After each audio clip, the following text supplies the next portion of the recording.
Alléluia. Recherchons la joie qui émane du Seigneur. N'est-elle pas profonde? Chers amis, chers téléspectateurs, l'heure de l'enseignement est encore venue pour que nous nous rapprochions de la table du Seigneur.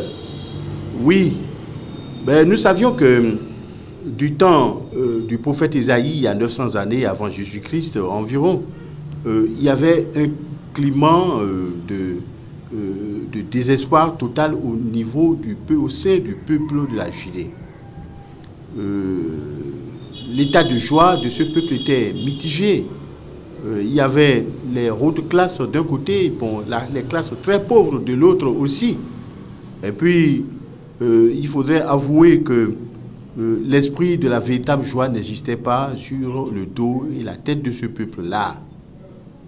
Et là, Dieu suscita Isaïe pour annoncer que bientôt il aura une nouvelle joie, une joie véritablement profonde. Et cette joie profonde viendrait d'abord du chrono du Dieu de l'éternité. Et oui, c'est de cela qu'il devrait s'agir comme pont, c'est-à-dire pour l'enseignement d'à présent.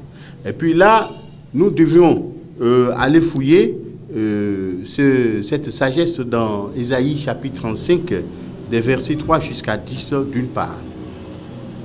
Ben vous savez, d'un autre côté, au Nouveau Testament, cette affaire de Philippe, d'abord l'homme de Dieu. Philippe qui avait été en Samarie enseigné et puis mobilisé d'abord les hommes de la Samarie pour connaître le véritable Christ. Oui, il s'agirait également de cela. Le problème de joie aussi devrait se poser naturellement lors de tous les passages de Philippe. Parce que dans l'absence de la vraie parole, en l'absence de la vraie joie profonde, les habitants de Samarie, qui étaient vraiment à l'opposé de ceux de la Judée, c'est-à-dire se sont confiés aux paroles et aux promesses d'abord des faiseurs d'illusions. Et comme faiseur d'illusions, à l'époque, il y avait Simon, le magicien, qui faisait de petits miracles, de petites précipitations, j'allais dire, juste pour distraire la religion du peuple. Mais Philippe devrait venir. Il avait enseigné la vérité de Jésus-Christ aux nations qui peuplaient en ce moment la Samarie. Il a annoncé le vrai Christ. Et puis, il était accompagné de beaucoup de prodiges, de miracles, au point où le peuple de la Samarie, qui ignorait d'abord la grandeur de la vérité, les vérités sur Jésus-Christ, s'était aussi converti. Il devrait s'agir de tout ça là. Ben, la notion de joie. Ben, la notion de joie, comment nous devions pouvoir l'aborder? Évidemment, le prophète a annoncé pour les habitants de la Judée ancienne la délivrance qui devrait venir pour bientôt. Et cette délivrance devrait venir de Jéhovah, le Dieu de la suprématie, le Dieu qui est au-dessus des inquiétudes, le Dieu qui connaissait d'avance d'abord le nombre des choses. Et puis ce Dieu-là, c'était le Dieu d'Israël, le Dieu d'abord Jéhovah, le vrai, véritable Dieu. Ben, à partir de ce Dieu, il était question d'abord pas d'une joie temporaire, d'une joie superficielle, mais d'une joie très profonde, d'une joie dont les sources ne sont pas d'abord appréhendables par les hommes. Donc la véritable joie, la joie qui sera annoncée plus tard par le Christ à toutes les autres nations de la terre, qui serait la joie de l'éternité. Alléluia.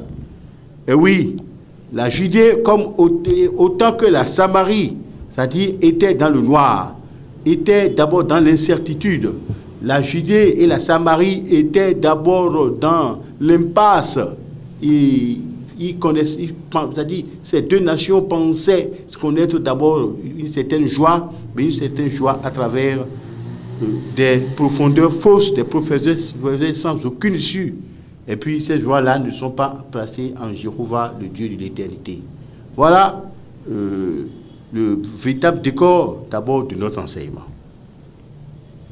Il y a deux joies, chers frères, chères sœurs, fidèles auditeurs, fidèles téléspectateurs, il y a deux joies.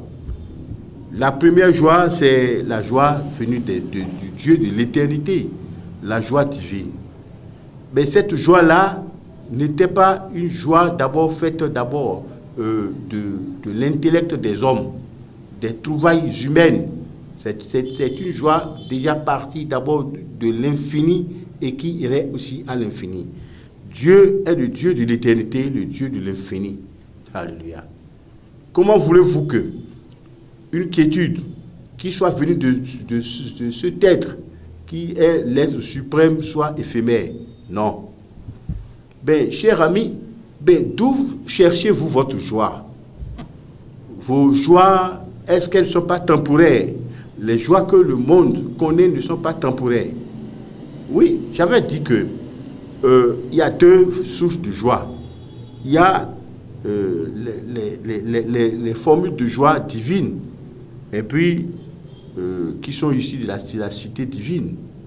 Les joies parties de la cité divine, et puis les joies parties de la cité mondaine. Oui, c'est les deux genres de joie. Chrétiens, non chrétiens, personnes d'abord sans religion même s'il y a lieu, ou personnes religieuses. Moi, je m'en vais vous parler. Mais de quelle joie vous êtes attributaire, vous?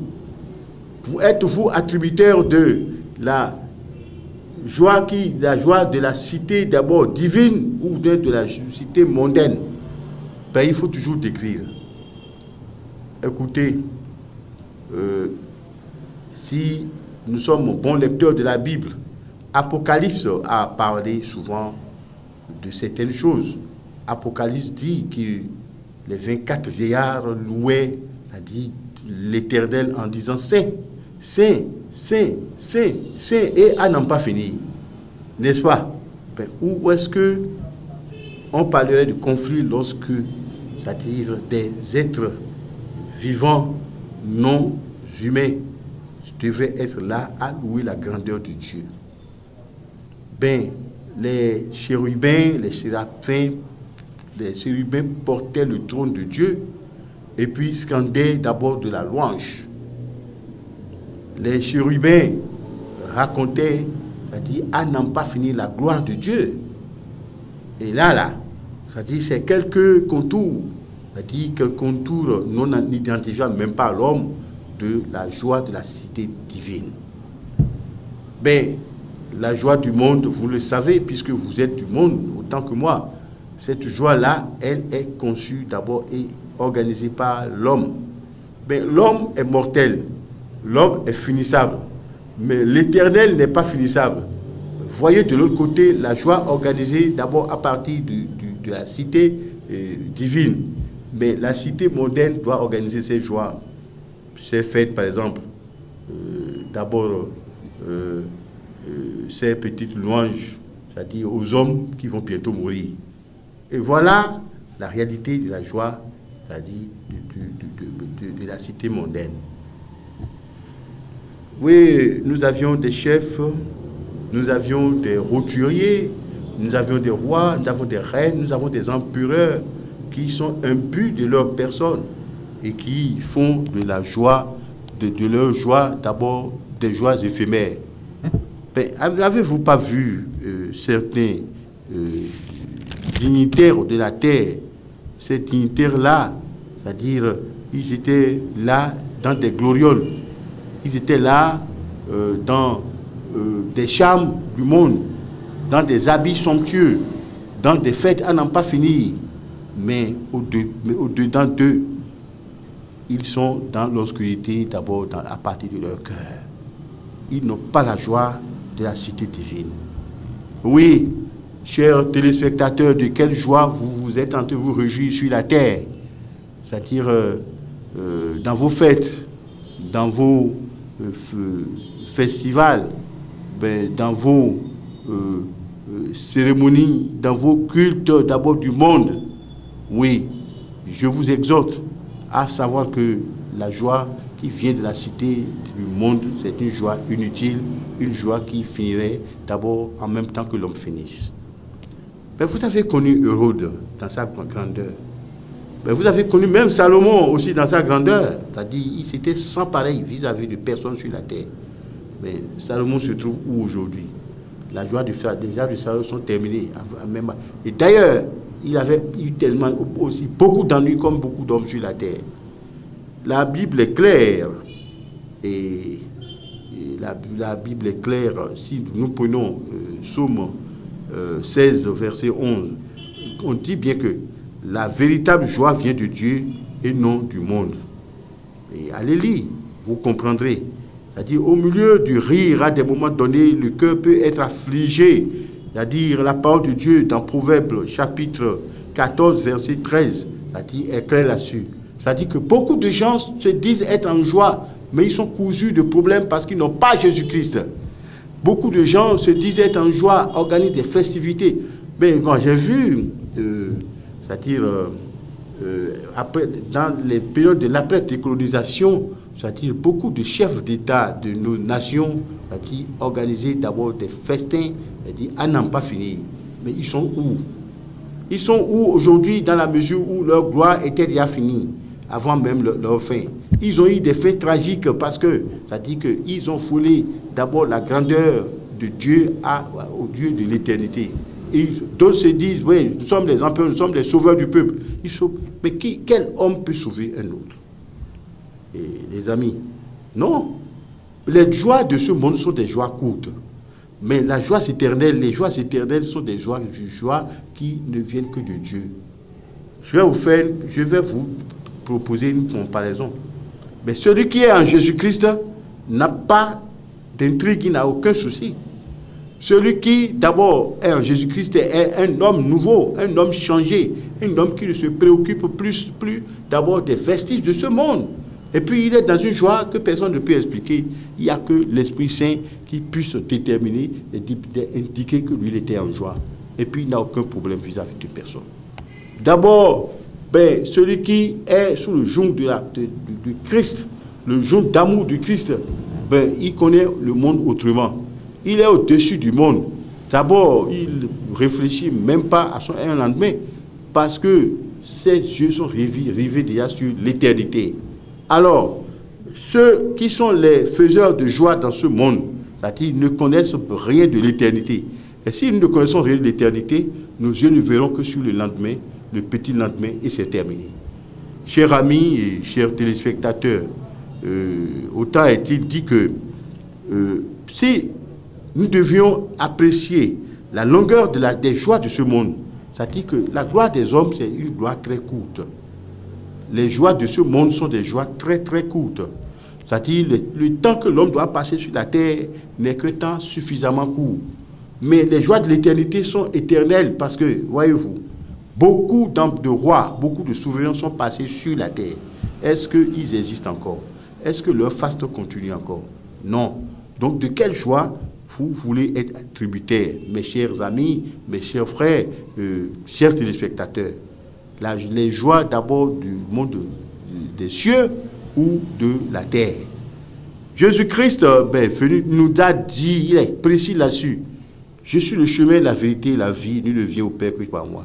Mais si vous ne choisissez pas d'aller pas au Père, qui est le créateur du monde, de tout l'univers, et que vous cramponnez d'abord sur l'intellect de l'homme pour créer de la quiétude, du bonheur, vous avez tout perdu, vous n'aurez jamais ce bonheur-là. Est-ce que vous n'allez pas choisir Jésus-Christ dans vos vies pour bénéficier d'une joie éternelle? C'est la question qui reste toujours posée à l'humanité.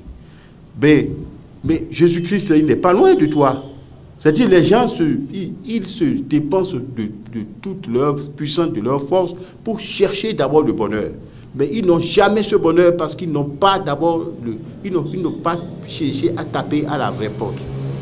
Mais Isaïe, lorsque il prophétisait, il disait en Isaïe 55, en son chapitre 55, à partir du verset 1 et 2, Mais il disait quelque chose. Il dit, venez aux eaux, vous qui êtes fatigués. Les gens ont cherché le bonheur du matin au soir, ils n'ont rien trouvé. Les richissimes du monde ont cherché du bonheur, ils n'ont rien trouvé. Ils sont allés d'abord à la magie, ils n'ont rien trouvé. Non, voyez-vous, c'est-à-dire en Samarie, Simon trompait tout le monde par la magie. Il proposait qu'ils auront de l'argent, ils n'ont rien eu. Il leur proposait qu'ils auront de la postérité, ils n'ont rien eu. Il leur disait, oui, vous aurez la richesse, vous aurez le bonheur. Les gens n'ont rien eu. Mais quand l'homme de Dieu était allé à Philippe, il était allé en Samarie, il a prêché d'abord le vrai bonheur en Jésus, à partir de Jésus-Christ. Tout le peuple a cru et est délivré d'abord de ses opprobles, de ses incapacités. Et voilà, on dit, mais venez aux eaux, vous qui êtes fatigués. Isaïe 55, versets 1 et 2. Vous qui êtes fatigués. Pourquoi soupesez-vous de l'argent et pour ce qui ne nourrit pas? Venez acheter du lait, du miel, même sans rien donner. Venez acheter. Venez, mais moi je dis bien, Jésus-Christ ne réclame rien à personne. Ben aujourd'hui, pour certains bonheurs éphémères, on vous demande des sacrifices. On vous demande même de tuer des béliers, on vous demande de tuer des poulets, on vous demande de tuer d'abord des vaches, on vous demandera de tuer des bœufs. On vous demandera en plus de tuer vos enfants pour avoir le bonheur, un bonheur qui va finir en un temps record. C'est-à-dire que les sacrifices rituels ont continué d'exister parce que les gens ne savent pas le vrai chemin du bonheur.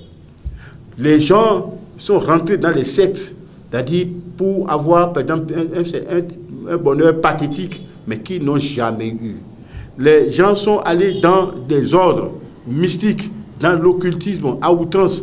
Ben, les Africains sont allés d'abord dans des loges, d'abord de sorcellerie, c'est-à-dire de magie, des loges d'abord de pacte, c'est-à-dire ils n'ont rien eu, parce qu'ils sont loin de Jésus-Christ. Les Asiatiques sont allés dans le mysticisme, c'est-à-dire ils sont restés dans le mysticisme tous les jours de leur vie, ils n'ont rien eu, parce qu'ils n'ont pas Jésus-Christ. Ben, les Indiens ont dit que l'Inde est métropole d'abord des sciences occultes, mais ils n'ont rien eu. Qu'est-ce qu'ils ont eu? Ils n'ont rien eu. Ben, les amis, bon, les intellectuels, parce qu'au jour le jour, beaucoup d'intellectuels se sont éloignés de Jésus-Christ en allant chercher la science et la connaissance d'abord dans du mysticisme à outrance, mais ils n'ont rien eu. Il y a des ordres secrets, il y a des ordres ésotériques, il y a des loges, il y a des dojos, il y a tout ce que nous sommes en train de voir autour de nous et qui ne reflète rien de la joie des cieux. Chers amis, chers téléspectateurs, l'enseignement est venu à vous. C'est à vous de choisir d'abord de quelle joie il serait question pour le bonheur, pour votre bonheur et de maintenant jusqu'à l'éternité. Jésus-Christ est en train de taper sur la table de vos consciences. Ouvrez vos cœurs et vous serez définitivement en joie et en joie pour l'éternité. Alléluia.